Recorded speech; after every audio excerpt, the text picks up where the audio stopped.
Hello guys, আজকে আমরা চলে এসেছি মা কালী মন্দিরে। এখানে গান হচ্ছে, আমি আপনাদের দেখাই।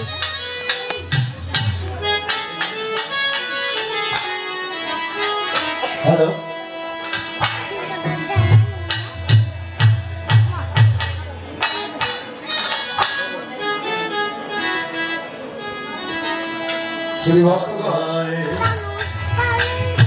আমাদের দক্ষিণ অঞ্চল থেকে এদিকে কিন্তু অনেক শীত, আমরা ডাবল, আমরা ভয় পাই, শীতের ভয় পাই, এছাড়া ভয় পাই না।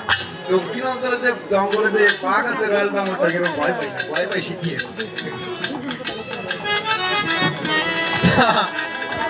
আমার শোনেন, আজকে যে গান আমি যে প্রশ্ন করেছি, এক জামাই গেছে শ্বশুর বাড়ি, শ্বশুর জীবিত নাই, শাশুড়ি মা একটু চোখে কম দেখে, মানে কম দেখে, বৃদ্ধা হয়ে গেছে।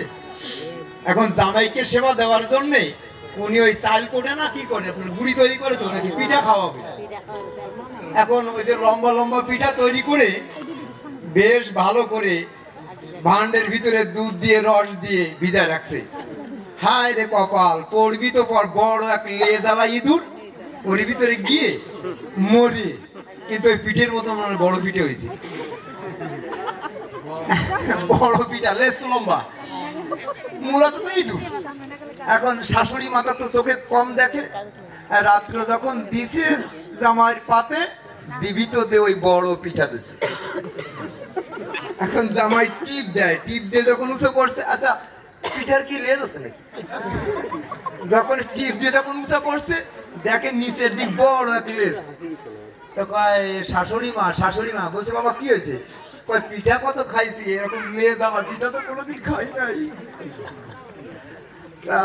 আজকে যে প্রশ্ন করছি বাজান, এইরকম লেজ আলা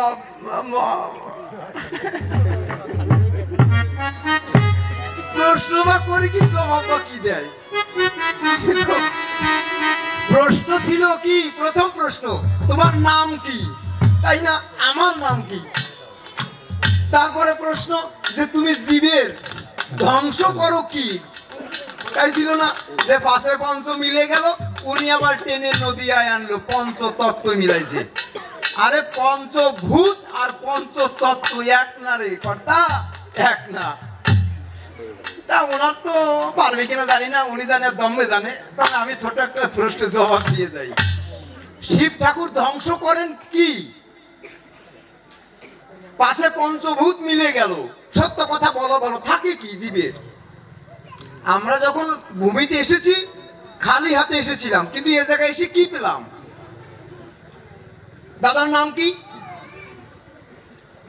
আমি বললাম দাদা আপনার নাম কি? উনি বললেন আমার নাম পরিমল। নাকি আমার নাম পরিমল বলে নাই যে আমি পরিমল, তা বলে নাই। কিন্তু আধারে যদি কোনো লোক দেখা যায়, ভাই কে রে? কই আমি কে? আমি অমুক। নাকি এবার কাছে গিয়ে বললাম তুই তো অমুক, এ হাত টাকার? কয় আমার। পা টাকার? কয় আমার। চোখ টাকায়? কার? আমার। মুখ টাকার? আমার। তুই কই? কাজটা কেমন হয় না? কথাটা কি বুঝাইতে পারছি? তুই কই? টোটাল মিলিয়ে বলে আমার। এই যে শিব ঠাকুর যিনি এই অহংকারটুকু জীবের নষ্ট করেন, তিনি যখন আমার আমিত্ব থাকে না, তখনই শ্রী চরণ পাওয়া যায়। আমার